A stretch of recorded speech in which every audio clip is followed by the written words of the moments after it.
Հայլի ակումբի եւ Անժելա Թովմասյան YouTube-յան էջերով։ Գիտեք, որ ամեն երկու շաբթի մենք նախորդ շաբաթը, անցած շաբաթ ամփոփում ենք Հայկ Նահապետյանի հետ, բայց պարոն Նահապետյանը բացակայում է եւ մենք պիտի եթեր մտնենք Գառնիկ Դանիելյանի հետ, բայց այսօր պետաիրավական ազգային ժողովի պետաիրավական հանձնաժողովում շատ կարևոր հարցեր քննարկում են հարցը, որ տարել էր հենց պարոն Դանիելյանը, հետաբար մի փոքր ինքը ուշանում է։ Ես մի քանի բան կներկայացնեմ, հույսով, չնայած հիմա այս պահին էլ պարոն Դանիելյանը ազգային ժողովում ուղիղ եթերում է, հույսով, որ պարոն Դանիելյանը կմիանա մեզ, գիտեք, որ կալանավայրերից գտնվող կալանավորների ծայրահեղ վիճակի մասին է հարց բարձրացել, հենց իր բարձրացրած հարցն է, մենք երբևէ որևէ ժամանակահատվածում այսպիսի բան չի եղել, միայն 22 մահ 10 ամսվա ընթացքում կալանավայրերում կան, գիտեք ինչ սարսափելի պայմաններում են ապրում, հատկապես այդ իմաստով շատ բարձրաձայնում է, աղմկում է, իրավիճակը ներկայացնում է փաստաբաններից Զարուհի Փոստանջյանը, ստանորպես իր պաշտպանյանելի վիճակը ներկայացնելով եւ հատկապես Գյումրու քաղաքապետ Վարդան Ղուկասյանի վիճակը ներկայացնելով։ Եվ այսպես շատ կարևոր շաբաթ էր, իմ աշխատակիցները կներկայացնեն, երբ որ պարոն Դանիելյանը մոտենա, ես հույս ունեմ կապի մեջ կլինենք եւ բարձ կլինի, որ պահին է մոտենալու, բայց մինչ այդ մի քանի բաներ ներկայացնենք, որ ավելի մեծ հնարավորություն տանք պարոն Դանիելյանին արտահայտվելու։ Ինչ տեղի ունեցավ նախորդ շաբաթ 4-րդ սրբազանը կալանավորված է, Արշակ Սրբազանը դիվանապետը Մայրաթորի կալանավորված է։ Դուք պատկերացնում եք ինչ ծայրահեղ ծանր վիճակում է գտնվում Նիկոլը։ Այո, ծայրահեղ ծանր վիճակում է գտնվում Նիկոլը։ Ուրեմն ողջ ուժային կառույցները իր տակ են բոլորը։ Ամեն տեղ նշանակել է իր մարդկանց, ավելի ճիշտ Աննա Հակոբյանի մարդկանց, գիտեք, որ ուժայինները այլ աննախադեպ, դե ինքը սիրում է ամեն առումով ինչ լինում է աննախադեպ զոհեր, աննախադեպ մահեր, աննախադեպ պատերազմ, աննախադեպ տարածքների հանձնում, աննախադեպ չգիտեմ դիրքերի հանձնում, աննախադեպ ինքը ինչից խոսում է, աննախադեպ, ասենք սննկացում, աննախադեպ թանկացումներ Հայաստանի Հանրապետությունում, աննախադեպ թալան, իհարկե հետո Նիկոլը կգնայես ամեն ինչը բարձ կնի, աննախադեպ կոռուպցիա, որտեվ ինքը որ իր աննախադեպ ասում է, դա ունի շարունակություն, թե աննախադեպ ինչ սարսափելի, զարհուրելի ավեր եւ ավերածություններ հայ ժողովրդի գլխին։ Պարոն Դանիելյանը հիմա զանգում է, խնդրում եմ կապի դուրս գանք, հասկանանք երբ է լինելու։ Եվ այսպես ինչ ենք մենք արձանագրում, այս ամեն ինչը լինելով իրտակ, մարդը հայտարարում է դեռ ամիսներ առաջ, որ պիտի գնա եկեղեցու ուղղությամբ։ Իհարկե սա նորություն չէր։ Երեք Արա Պապյանի էջը այսպես թերթում է սոցիալական ցանցերում, ասում է ով կմտածեր, երբ որ ասում էր ապագա կա, դա նշանակում է 37 թիվ։ Պարոն Պապյան շատ շատերը մտածեցին դրա մասին եւ շատ շատերը բարձրաձայնում էին։ Չէր կարող մեկը, որ գալիս է իշխանության եւ ասում է ծեփեմ կփռեմ, այլանդակություն, չարություն, այդ աղբը խոսույթով, վարվելակերպով, կեցվածքով բերող անձը եւ այդ խումբը փողոցից եկած խումբը չէր կարող ինչ որ բան անել, ավելի խելոք մարդիկ կային, որ ասում էին փողոցից, երբ որ իշխանությունը գալիս է փողոցից, ուրեմն իմացեք, որ այդ պետությունը կործանվելու է։ Մի պետությունը արդեն կործանված է Արցախը, հիմա շատ արագ տեմպով շտապում են թուրքերի ձեռքը բռնած կործանել երկրորդ պետությունը, հանրապետությունը, Հայաստանի Հանրապետությունը։ Ամեն ինչ ի սկզբանե տեսանելի էր։ Ուղղակի այն ժամանակ, երբ որ ոմանք մտածում են, ես հիմա մի հատ բառ եմ գտել, այդ քիրվայություն, էլի մտածում են, ես թուրքերի հետ քիրվայություն անել, ես ներքի բոմժակույտի, որ եկել էր իշխանության, դրանց հետ քիրվայություն անել, ինչ որ բաներ, բայց չէին հասկանում, որ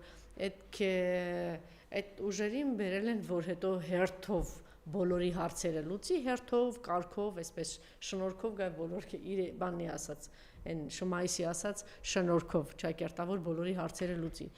Ինչ եղավ 2018 թվականին այդ այլանդակությունը, այս այլանդակ պատկերը, որ հիմա մենք տեսանք երեք Գյումրիում, այդ այլանդակ պատկերը, որ տեսանք, այդ այլանդակ, այդ պիղծ սրբազաններին, այդ այլանդակ պիղծ պատկերը, որ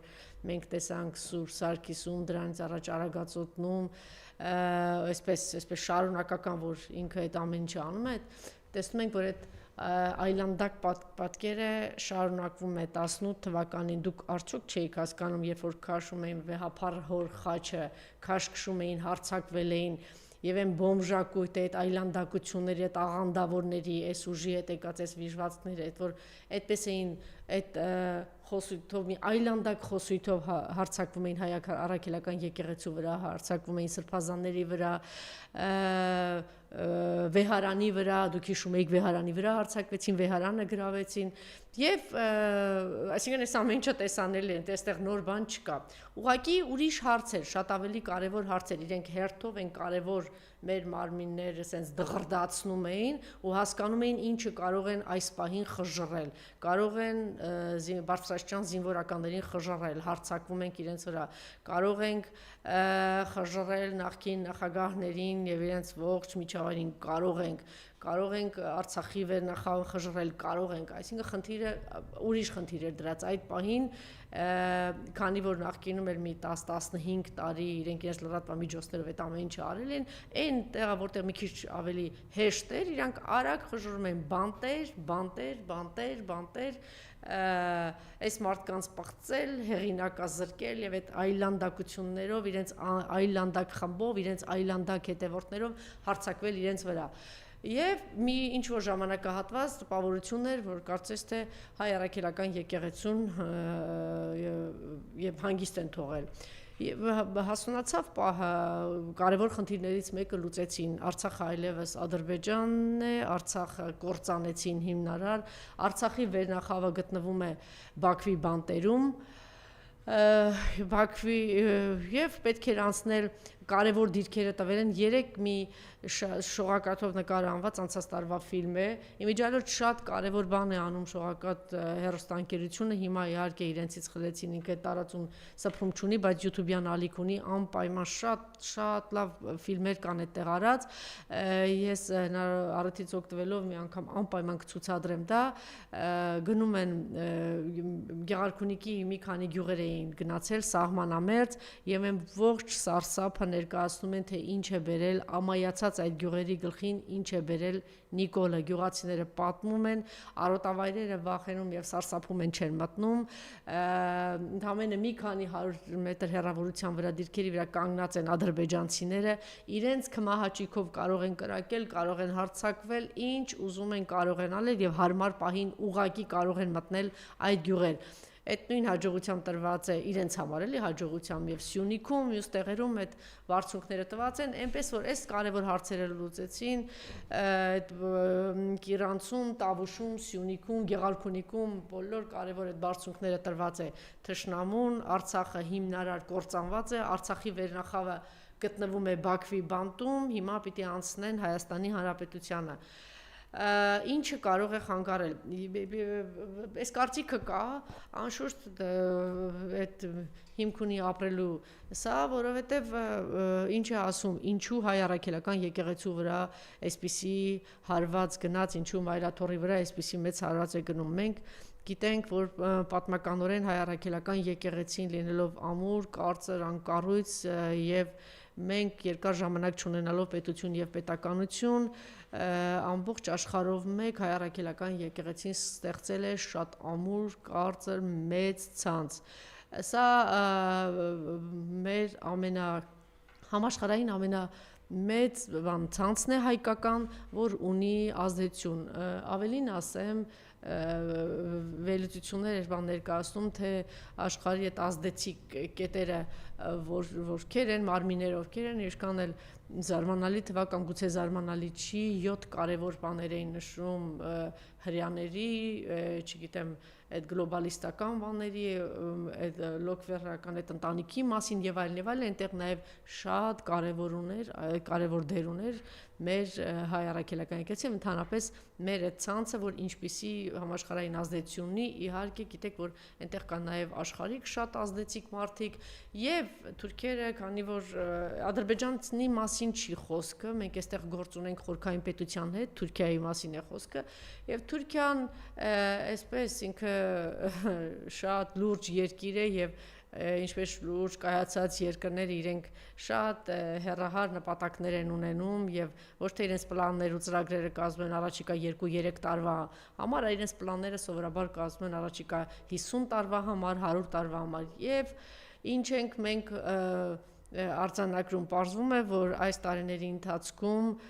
Վատիկանի մի շարք բարերարություն է արել եւ ահռելի մեծ գումարներ է փոխանցվել Ալիևների ընտանիքին։ Պարզ է, որ իրենց ազդեցությունը փորձել են մեծացնել հենց այս օրվա համար, երբ որ թիրախում կլինի հայ առաքելական եկեղեցին։ Մեծ Բրիտանիան բան է ներկայացնում, որտեղ մենք տեսնում ենք այդ արկետ իրենք դնում են առաջնայնությունը, թե ինչ դերակատարում ունի հայ առաքելական եկեղեցին եւ նաեւ ինչու ոչ կապվածություն մեր ռազմավարական շատ կարեւոր երկրի, որ տևական երկար տարիներ նախ շատ կարեւոր է եղել մեզ համար ընդհանրապես պետությունի ունենալու համար սովետական միությունը, հետո Ռուսաստանի Դաշնությունը եւ մեր անվտանգությունը պահել են, որպեսզի քանի որ իրենք խնդիր ունեն Ռուսաստանը կործանելու եւ հատկապես հետխորհրդային երկրները հնարավորինս փոկելու, իհարկե այստեղ մենք մյուսների նման չենք, մենք դրանից առանձնանալով գնում ենք կործանման եւ այնտեղ շատ կարեւոր տեղ ունի հայ առաքելական եկեղեցին, ասում եմ պատմականորեն ինքը ունի կախվածություն եւ շատ կարեւոր է թույլաtsնել։ Այնպես որ այս հրեշային կառույցները տևական ժամանակ աշխատել են եւ հիմա ճիշտ պահն է, որտեվ իրենց մարդը այստեղ է, ներսում է, այդ ամենը պիտի արվի իրենց ձեռքով, միջև ընտրություններ եւ միջև այն պահը, որ Նիկոլը պատերազմ բերող Նիկոլը, հերթական պատերազմի տանող Նիկոլը, միջև որ կբերի, այսպես ասած, իրականացնի Ալիևի երազանքը ցանկությունը եւ կբերի այստեղ 300-350 հազար ադրբեջանցի։ Ինչ պիտի անեն, որպեսզի աղմուկը շատ մեծ չլինի, որպեսզի կարողանան վերջնական միակ կայուն կառույցը, որ մնացել է հայ առաքելական եկեղեցին, հիմնարար կործանել։ Հիմա մեր անտարբեր ժողովուրդը նստած ամեն մեկը մտածում է, դե ինչ է պատահել, ենք երեք չառաջորը գնում էինք օդանավակայան վեհապար հորը դիմավորելու, այսպես հաղթանդամ երիտասարդ տղաներ էին, տղամարդիկ են, ասում եմ, բա դուք չեք մտածում, գաք դիմավորել, բա մեզ պետքա դա, ասում եմ, դե գոնե հասկանում եք ինչի առջև են կանգնած կործանված Արցախ եւ Հայաստանի կործանմանը, եթե այսպես գնա մի քանի ամիս է մնացել եւ տուն-տեղ այդպես խոսում եք, այսպես բան անլուրջ թափթփված վերաբերմունք ցավոք սրտի դա տարածվում է մեր ազգաբնակչության մեծ մասի վրա։ Իրոք տարածվում է մեծ մասի վրա, որտեվ այսպիսի անտարբերություն ես չգիտեմ մարդիկ ինչ են մտածում եւ շատ տրամաբանական հարց ինչպես են պատկերացնում իրենց պաշտպանվածությունը, երբ որ ունեն կործանված բանակ, սահմանները պաշտպանված չեն, այսօրվա իշխանությունը եւ սրանից առաջ եւ այդ ուժերը, արևմտամետ ուժերը Պետրոսի ասած գլոբալիստները տևական ժամանակ հակառուսական տրամադրությունները մտցրել են այս ժողովրդի մեջ, հիմա էլ շարունակում են դա սա արդեն պատվիրված այսօրվա իշխանությունների կողմից, միայն հետևեք թե հանրային հեռուստաընկերությունը, որ հանրության փողերով է, ինչ է անում Ռուսաստանի դեմ, այս բան ոչ քաղաքականությունը այսպես իրենք բանեցնում են, ինչի համար եմ ուզում ասել, որ մենք ինչքան անպաշտպան ենք, ռուսները հիմա զբաղված են եւ տեսնում ենք, որ մեր թշնամին շատ ավելի խելոք է եւ իրենք շտապում են։ Երբ որ չեք նկատել, երբ որ խոսակցություն է լինում, որ կարող է Թրամփը ակտիվանում է եւ պատերազմը դադարեցնելու մասին խոսակցություն է լինում ռուս-ուկրաինական ինչ որ բաներ պայմանավորվելու մասին խաղաղություն բերելու, շատ ավելի ագրեսիվ է դառնում Ադրբեջանը, Թուրքիան իհարկե իր ձև ունի, Թուրքիան վաղուց արդեն ագրեսիվ չէ, Թուրքիան այսպես բան սահուն կերպով մտնում եւ ներսից քարուքանդ է անում ու կործանում է։ Իմիջիայլոց քիչ առաջ էլ տարածվեց, ես կուզենայի նաև սա էլ դնենք, սա իդեպ հատուկ նրանց համար, որ մտածում եմ պիտի խաղաղության գնալ։ Լավ, քիչ հետո կներկայացնեմ թե Թուրքիան ինչ է անում եւ այսպես շատ բան կազմակերպված ձևով հարձակում հայ առաքելական եկեղեցու վրա։ Ինչ փորձեց անել 2000 ուրեմն մի Ադրբեջանը դուք տեսաք որ ասում է դա մեր ազգային անվտանգության խաղաղության դեմ է, այսինքն դուք պիտի կործանեք այդ ամեն ինչը, որ մենք շատ ավելի հեշտ ու հանգիստ մտնենք, վերցնեն Հայաստանը, ոնց է լինել, ոնց որ սովորաբար լինում է մնացած տեղերում կբերեն 300-400 հազար ադրբեջանցիների առաջիկա ամիսների ընթացքում հետևից կգա մի մեծ զորախումբ իրենց անվտանգությունը պահելու, իսկ դրանից հետո թե ինչպես կվարեն, դա արդեն կմնա Ադրբեջանի եւ Թուրքիայի ճաշակին։ Իսկ Ադրբեջանի ճաշակը գիտեք, որ իրենք սիրում են մասնատել, գլխատել, ամենավերջին սարսափելի վայրագությունները անել, Թուրքիան էլ իր ձևն ունի, իսկ ով որ ծանոթ չի դրան, հենց հիմա կարող են լրահոսին հետևել եւ տեսնեն, թե Թուրքիան ինչ է անում այս պահին Սիրիայում, այն Սիրիայում, որ նախկին նախագահին այդ Սիրիայի նախագահին Էրդողանը համարում էր իր փոքր եղբայր, ինչպես կործանեց եւ հարձակվեց եւ ավիրեց Սիրիայի մեծ հատված եւ այն Սիրիային, որ այս նոր ամեն ինչ արեց, որ իշխանափոխությունն գցեց Իսրայելի հետ միասին գցեց եւ բերել են հենց իրենց իշխանությանը, Էրդողանն է բերել այս անձին արևմուտքի հովանավորությամբ բերել է, բայց հենց հիմա մտնում է այն տարածքը, որ ուզում է վերցնել եւ վայրագություններով անցնում է հենց այսօրվա երեկվա մասին է խոսքը։ Իմիջիայլոց շատ բաներ էլ չի լուսաբանվում, թե ինչ է տեղի ունենում Սիրիայում, ի պարզ պատճառով, որտեղ այդտեղ թուլություն դրսևորեց Ռուսաստանի Դաշնությունը չի լուսաբանում, որտեղ պիտի ստացի, որ իրենք թուլություն դրսևորեցին եւ իզորու չէին պաշտպանելու եւ հիմա տեսեք ինչ վայրագություններ են անում արավիտների եւ քրիստոնյաների հետ, եւ իսկ արևմուտքն էլ չի լուսաբանում, որովհետեւ Մարթակեր Մարթասպան նախագահ այսօրվա Սիրիայի նախագահին, որ լողացրել են, նոր կոստյում են հագցրել, պարզվում է հիմա ինքը արդեն ամենաժողովրդավարն է եւ հետեւաբար այդ բոլոր վայրագություններն ու մասսայական մարդասպանությունները այդ ամեն ինչը չի ցուցադրվում։ Եվ այսպես որոշակի բաներ տիրում հայ առաքելական եկեղեցու նկատմամբ եւ մեկ էլ հանկարծ շատ ակտիվացան իրենք վերջին ամիսներին, նորից եմ կրկնում, Ադրբեջանը հասկանում է, որ կարող է հանկարծ Պուտինը որոշակի ժամանակ ունենա եւ որոշակի հանգստություն ռուս-ուկրաինական պատերազմից եւ թեքվի այս կողմն այդ իրենք արագացնում են եւ ասեցին արագ շտաբ ֆաս հրահանգ տվեցին շնաբարո շնացին ինչպես ինքն է ասում անձին եւ ասեցին հարձակում հայ առաքելական եկեղեցու վրա հայ առաքելական եկեղեցին իհարկե ինքը շատ ուժեղ է իր ամեն ինչով, բայց նաև հենց նույն սրբազաններով անով եւ պատահական չէր, որ իրենք հենց թիրախավորեցին ամենասրբազաններին մեծ հեղինակություն ունեցող Միքայել սրբազանին, Բագրատ սրբազանին, Մկրտիչ սրբազանին, իմիջիայլոց, եթե չեք հավատում այդպես է, դուք տեսաք, թե ինչպես պահեցին այնպիսի մեծ հեղինակություն ունի Միքայել սրբազանը, որ այսօր բանտված է, դուք տեսեք, թե թեմը իրեն ինչպես է պահում եւ ինչ հարված հասցրեց 3 Նիկոլին Գյումրիում։ Նույնը տարածվում է նաև Բագրատ սրբազանի եւ այդ Տավուշի թեմի վրա իրենք հայտարարություն մի շարք թեմեր արագ այս քանի օր է հայտարարություններ են անվերջ տարածում, ինչպես են տերհայրերը իրենց պահում, ինչ արժանավայել, ինչ ամուր, ինչ ուժեղ, ինչ պատվարժան, ինչ հավատարիմ, ինչ քրիստոնեաբարո, ինչ արժանապատիվ եւ իրենց հայտարարությունները դա հատկապես տարածվում է Արագածոտնի թեմի վրա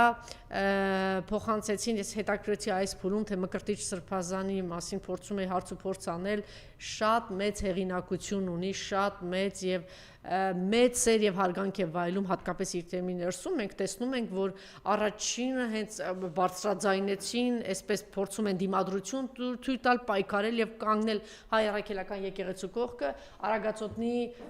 թեմը հատկապես բրավո ձեզ, կեցեք դուք, 1 րոպե չեն դադարում պայքարել, շատ ակտիվ պայքարի մեջ են։ Եվ հնշուշ պիտի հասներ Արշակ Սրբազանին, ով իր կարևոր խոսքը հնչեցրել էր եռաբլուրում, հնչեցնելով, որ նզովյալ են լինելու նրանք բոլոր, ովքեր որ դավաճանեցին Արցախին, ովքեր Արցախը կանգնեցրեցին սրա դիմաց եւ երկիրը հասցրել են դրան։ Փոքրիկ բռնապետը հիշաչար նենք, որ ողորմելի թշվառական է դառնում, երբ որ դիմացը Ալիևն է, երբ որ դիմացը Էրդողանն է, տեսնում ենք մեղրածոր ողորմելի գառնուկի կամ չգիտեմ ինչի տեսքով, ճիճվա տեսքով, այսպես կողքը դիմացը կանգնած, բան է աղերսում է, չգիտեմ ինչ է աղերսում, որ խնայել իրեն, որտեղ ինքը շատ լավ գիտի, որ Արցախ ինչպես չխնայեցին եւ կործանեցին եւ զավթեցին, դա սպասում է նաեւ Հայաստանի Հանրապետությանը, հիմա իր հայացքում միայն դա է, թշվառի ողորմելու հայացքում միայն դա է։ Եվ ինքը ուժեղ, կամային, արժանապատիվ, Արշակ Սրբազանը բոլորը գիտեն դրա մասին, եւ ինչ արեց իր կեղտոտ այլանդակ գործիքակազմը սկսեց բանեցնել Նիկոլ Փաշինյանը, որն է դա կոմպրոմատների։ Ես այստեղ շատ եմ ասել եւ ոմանք դրանից շատ սրտնեղում են, որ ինքը ոչ թե Լևոն Տեր-Պետրոսյանի հոգեզավակն է, ինչպես շատերն են ասում, որ Նիկոլը Լևոն Տեր-Պետրոսյանի հոգեզավակն է, ոչ, դուք նորից եմ պնդում, ինքը Աշոտ Բլեյանի հոգեզավակն է, որտեղ Աշոտ Բլեյանը բերում էր քիրվայություն։ Եթե ինչ որտեղ կարելի է ներել, հասկանալ այդ քիրվայությունը, համարել, որ դա միամտություն էր, ապուշություն էր, տգիտություն էր Բլեյանի կողմից մտածել, որ արդեն մենք հաղթել ենք եւ կարող ենք մեզ քիրվայություն թույլ տալ, ինչու ոչ գնալ այնտեղ, չէ, հաղթանակ այդպես չի, հաղթանակը պահելու համար մեծ տևական աշխատանք է պետք, սկսած մանկապարտեզից, դպրոցից, որը դուք չգիտեմ ինչ եք անում ձեր դպրոցում, շատ լավ գիտեմ, բայց հիմա ժամանակը չի դրա մասին խոսել, այնպես որ հաղթանակ այնպես չի, որ կերտեցիր ու պիտի դա ավարտեց, փակվեց, գնաց եւ հիմա կարող եմ հանգիստ գնալ ամեն օր հայատյացություն, հայերի դեմ թշնամանք ներշնչող ադրբեջանցիների հետ, իսկ դուք բանը ոնց որ տենքան էլ ապուշ մարդ չեք եւ խելոք մարդիկ պիտի որ ծանոթ լինեք թե ադրբեջանցիները ինչ եկան եւ քիրվայություններ տարածում, այսինքն այս առումով Նիկոլը իր հոգեզավակն է, Բլեյանի հոգեզավակն է, պատահական չի որ այդ թերթում է աշխատել իր հիմնած, իր հետ է աշխատել, բավականին երկար ժամանակ ընկերներ են եղել, գաղափարակիրներ են եղել, ինչ որ մի պահից ճանապարհները, այսպես ասած, տարբեր ուղղություններով են գնացել։ Եվ երկրորդ Վանո Սիրադեղյան Սիրադեղյանը հիմա ինչքան շատ կարելի է հիշել Վանո Սիրադեղյանին, հիշում եք 90-ականներին ինչ էր անում Վանո Սիրադեղյանը, երբ որ ներքին գործերի նախարար էր, նա ուղղակի մեր երկրի թիվ 1 ահաբեկիչն էր, ողջ շարժվող գործարար շերտը ուղղակի հեռացավ, փախչում էր այստեղից, որովհետև ինքը բարիս բուն իմաստով տերոր էր անում եւ հիշում եք ինչ էր անում, գրպանումդ կհայտնվեր թմրատեղ, մեքենայիդ մեջ կհայտնվեր ապօրինի ինչ որ անօրինական զենք, փամփուշտ եւ վաղը քեզ կտանեին, հայտնի 6 կար, չգիտեմ ինչ կար, կտանեն այնտեղ եւ ուղակի մի հատ թիվ կասին, այն ժամանակ 30000, ես էս պատական չեմ ասում, որովհետև շատ լսել եմ, գիտեմ այդ ամեն ինչի մասին, կան անձինք, որ ես ծանոթ եմ, ուզում էին այն ժամանակվա թվերը 30,000, 40,000, մինչև մաքսիմում 60,000 դոլարի մասին էր, բայց հասկանում եք, չէ, ժամանակ այդ ինչ թվեր էր։ Եվ քեզ ժամանակ էր տալիս, որ այսքան ժամանակում կվերես։ Եվ բացի այդ, այս իմաստով մենք տեսնում ենք, որ Նիկոլը իր հոգեզավակն է։ Գիտեք, մարդիկ կան, որ մտնում են այդ բանի մեջ ու սկսում են դրանից հաճույք ստանալ։ Օրինակ, մարդ կա, որ սկսում են նվաստացնելուց հաճույք ստանալ։ Ես ինչի եմ միշտ կրկնում, ասում, որ ինձ համար միևնույն է, շարունակում է շատ նողկալի մնալ այն մարդիկ, որ չհասկացան եւ ոնց կարող էին 18 թվականից հետո գնալ Նիկոլի մեջ, որ մարդը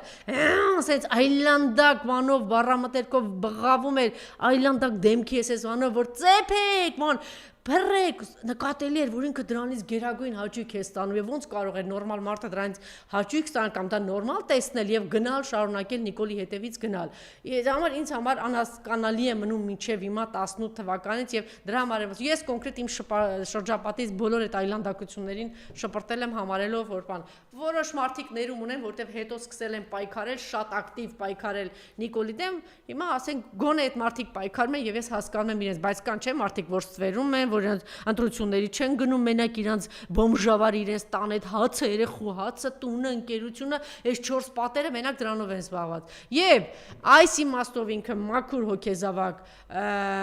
Վանո Սիրադեղյանի, որտեվ ինքս էս մեծամիտ, բան եղած, արդեն էս ծովը ծնկներից վիճակում էր, Վանո Սիրադեղյանը ինչ ուզի կանի, ում ուզի կստորացնի, ում ուզի կբանտի, ում ուզի գրպան ուզենա, բանը կգցի, ում գրպան ուզենա, բանը ապորինի զենքը կգցի, թմրադեղը եւ կասի ուղղակի ռեկետյոր էր, այս մարդը պետական մակարդակով բանդիտիզմ էր, պետական բանդիտիզմ, ինչ որ։ Հիմա նույն բանը Արշակ Սրբազանի հետ կապված է, էս նույն բանն է, Մարիամ, ինչ որ տեղի ունեցավ Արշակ Սրբազանի հետ կապված եւ բացի դրանից իհարկե շարունակությունն էլ կա Վանո Սիրադեղյանի հետ կապված եկել էր մի պա որ ինքը ուներ բանդա ուղակի մարդասպանների բանդա եւ սպանում էին սրան կամ նրան ես այս օրինակը շատ եմ բերել մեր շատ հայտնի մտավորականը որ բարեկամություն էր անում Վանո Սիրադեղյանի հետ ասում էր դուք տեսնեք թե ինչ հրճվանքով էր sense նայում ժամացույցին ասում էր այս ինչին սպանեցին այսինքն հանձնարարությունը կատարեցին բարեբախտաբար վռնդվեց Վանո Սիրադեղյանը այստեղից, բայց իհարկե ճանապարհները բացեցին, որ փախչի այստեղից, որտեղ այդ բանդան շարունակելու էր գործել եւ բարեբախտաբար նաեւ իշխանափոխություն եղավ եւ այդ բանդան բոլորը բանդայի անդամները կալանավորվեցին եւ այս ամեն ինչից պրծանք այդ մարդասպաններից էլ եւ մարդասպանից մենք պրծանք, բայց մենք հիմա տեսնում ենք, որ դա շատ նման ոչ կա այստեղ, հատկապես նմանություն կա գրպանում գցելը Տեսեք ինչ է, պարզ է դառնում, որ այս մարդը սկսում է գործ սարքելու բան պրոցեսը կանչում են եւ դրա մասին ակնարկ արեց Արշակ Սրբազանը իր ասուլիսի ժամանակ, այսպես ուղիղ բանով չասեց, բայց ակնարկեց, որ այո, այսինքն մամուլումները գրվել դրա մասին, որ Արշակ Սրբազանին կանչում են ԱԾ, ամենայն հավանականությամբ բացատրական աշխատանքներ են անում, ամենայն հավանականությամբ ասում են, տեսեք, մենք կարող ենք նման ձայնագրություններ տասեք, տեսեք, մենք կարող ենք ձեր գրպանում թմրանյութ գտնել, տեսեք, մենք կարող ենք սա անել, ամենայն հավանականությամբ այնպիսի խոսակցություն, ինչպիսի խոսակցություն եղել է այն սրբապիղծ հուդա տականք սրիկա դավաճան են 10 դավաճան սրբազանների եւ մի քանի սրբապիղծ քահանաների հետ, ովքեր վախեցած, վախվորած համաձայնել են գնալ դրան։ Չնայած ես մի կողմից վախն է, բայց մյուս կողմից նաեւ շահն է եւ ագահությունը։ Հիմա ասենք կճուանի մասին ու չես ասես մարդը վախենում, այս մարդը ագահ, այլանդակությունն է։ Կամ Ամերիկայի հովնան Նաթան ինչ է, Ամերիկային որ ստորագրել միացել, ոչ ես կարող ասել, այդ մարդը շահը գիտի, նաեւ այդ մարդու հետ կապված նաեւ պղծության ինչ որ պատմություններ կան, պատահական չի, ասում են պատահական չի, որ այս մարդը այնտեղ մակունցը իր հետ շատ լավ աշխատել է, այսինքն միայն սա չի, որ ԱԱՑ-ն փորձել է այսպես ճնշել ինչ որ բաներ ասել եւ կոմպրոմատներ ներկայացնել ու ասել է կամ դուք պետք է այդ կոմպրոմատները տեսեք կամ մենք կտարածենք, հետո դուք կձերբակալվեք, կամ դիմեր ասածը անեք, ինչ է այստեղից երևում, երևում է, որ Արշակ Սրբազանը չի համաձայնել գնալ դրան, Արշակ Սրբազանը չհամաձայնեց, չհամաձայնելուց հետո Արշակ Սրբազանը ինչ է անում, մենք տեսնում ենք, որ իր մեծ ասուլիսի ժամանակ դատապարտում է, ասում է հայ առաքելական եկեղեցու կողքը մնում է, ինչ որ բաներ բացահայտում է, ասում է որևէ մեկը չի հերթական անգամ վստահեցնում է, որ ինքը կանգնած է եւ շարունակելու է կանգնել Մայրաթորի կողքը, կանգնելու է կաթողիկոսի վեհապարի կողքն է մնալու, այնպես որ ինքը հետ չի քաշվում եւ ավելին իր հերթական անգամ իր աջակցությունն է հայտնում հայ առաքելական եկեղեցուն վեհապար հորը Դե ինչ պիտի լիներ սրանից հետո, ինչ է լինում, ուրեմն նորից եմ կրկնում, Նիկոլը, որ ամբողջ զինանոցը հանել է սրբազանների դեմ, տեսեք, ես մարդուն թվում է, թե ինքը որ վախկոտ է, թվում է, թե բոլորը վախկոտ են, հիմա Նիկոլ, տես, եթե դու այդպես ասենք քո արևին մարդիկ, հեսա մի հատ կոչ կանեմ կգնանք, բա ուր է կոչըդ Բա դու սեպտեմբերին կոչ է Իրանում գնանք, հասկանում է, որ չէ, փշրվել է, ոչ ձայն ունի, ոչ հեղինակություն ունի, ինքը մնացել է իրան շրջապակած այդ ԱԱՑ-ականներով, որ քաղաքացիական հագուստներ են ակնում, այդ ոստիկաններով է շրջապակված, այնտեղից բաներից, տարբեր տեղերից ինչ որ մարդիկ է բերում, շրջիկ ինչ որ մի հատ թիմ է բերում, այնտեղ սերաշեղված, այլասերված ինչ որ կերպարներ կան, պիտի կան բղավեն, ինչ անեն, չի ստացում։ Նորից է հայտարարում, ասում ենք հոկտեմբերին ենք հարձակվելու։ Դա էլ չի ստացվում։ Մեկ էլ նորից է հայտարարում, ասում է բան ենք անելու։ Հիմա արդեն սկսում են իրանց ինֆորմացիոն բաները դնել։ Մենք հեսա գնալու ենք բանից, Էջմիածնի ընտրություն, վաղաշաբաթ ընտրություններից հետո գնալու ենք։ Այնտեղ երևի ասում են ընկեր, թքած կծրած է այս ընտրությունը, հազիվ զորով հրմշտելով 10%-ը, չգիտեմ 7%-ը, մնացածը սարքելով չկա, չի լինում, այս ժողովուրդը զզվում է քեզած, այս ժողովուրդը գիտակցել է, այս ժողովուրդը հասկանում է, որ դու 4 պատերազմ ես բերել, Նիկոլ, դու բերելու ես 5-րդ պատերազմը, բացի այդ դու այնքան մեծ այլանդակություն ես, որ դու պղծում ես հայ առաքելական եկեղեցին, դու չես հանգստանալու, քո առջև խնդիր է դրած, որ դու պետք է այդ մեծ համաշխարհային մեծ ցանցը պառակտես, մասնատես, միտեղ աղանդավորական ինչ-որ կարգավիճակ տաս, խլես հայ առաքելական եկեղեցուց, խլես նա, որ հեշտ հանձնվի այս երկիրը ադրբեջանցուն ու թուրքին, հայ ժողովուրդ դու երբ ես հասկանալու, որ քո տան հարցն է, լավ, եթե դու չես հասկանում, որ վեհափառի հարց, չես գիտակցում, որ վեհափառի հարց այդ քո հարցն է, որ մայր տաճարի հարցը, մայրաթորի հարցը, դա քո հարցն է, որ սրբազանների հարցը քո հարցն է, լավ դու չուզեցիր հասկանալ, որ Ռոբերտ Քոչարյանի հարցը քո հարցն է, Արցախի հանձնելու հարցը քո հարցն է, Սյունիքի բարձունքները քո հարցն են, Տավուշի հանձնելը քո հարցն է, Բագրատ սրբազանը քո հարցն է, Միքայել սրբազանը քո հարցն է, Մկրտիչ սրբազանը քո հարցն է, Գեղարքունիքի տարածքները Երևանն է, քո տան հարցն է դրած, դու երբ ես հասկանալու, դու երբ պիտի հասկանաս, ես ժողովրդին եմ ասում, ես մեծ ցավ ունեմ եւ մեծ դժգոհություն ունեմ այսօր քաղաքական ընդդիմադիր աշխարհ իրենք էլ այդ գիտակցումը չունեն որ մենք ինչի արժե ես կարծում եմ որ այսօր իմիջիայից մի հատ այսպես արագ բան եկավ Սաթիկը հարցազրույց էր վերցնում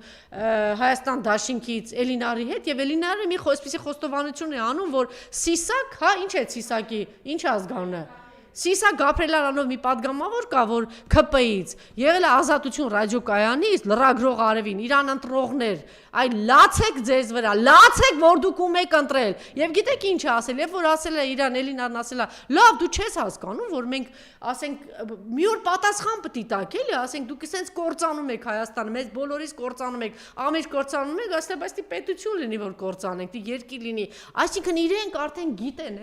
իրենք է գիտեն։ Սիրելի ընդդիմություն, ես չգիտեմ ինչ ասեմ, քաղաքական էլիտա, ինչ ասեմ ձեզ, իրենք անգամ գիտեն, որ կործանելու են, որ եկել են դրա համար պիտի կործանեն, որ Հայաստան չի լինելու, որ մեզ գալու են մորթեն այստեղ, վռնդեն այստեղից, իրենք գիտեն, բայց մենք չգիտեմ ինչի, մենք մեզ խապ տոնածառ, նոր տարի, ամանոր, չկա այդպիսի բան, չկա, փակել են այս դեմքերը չկա, չի հարձակվել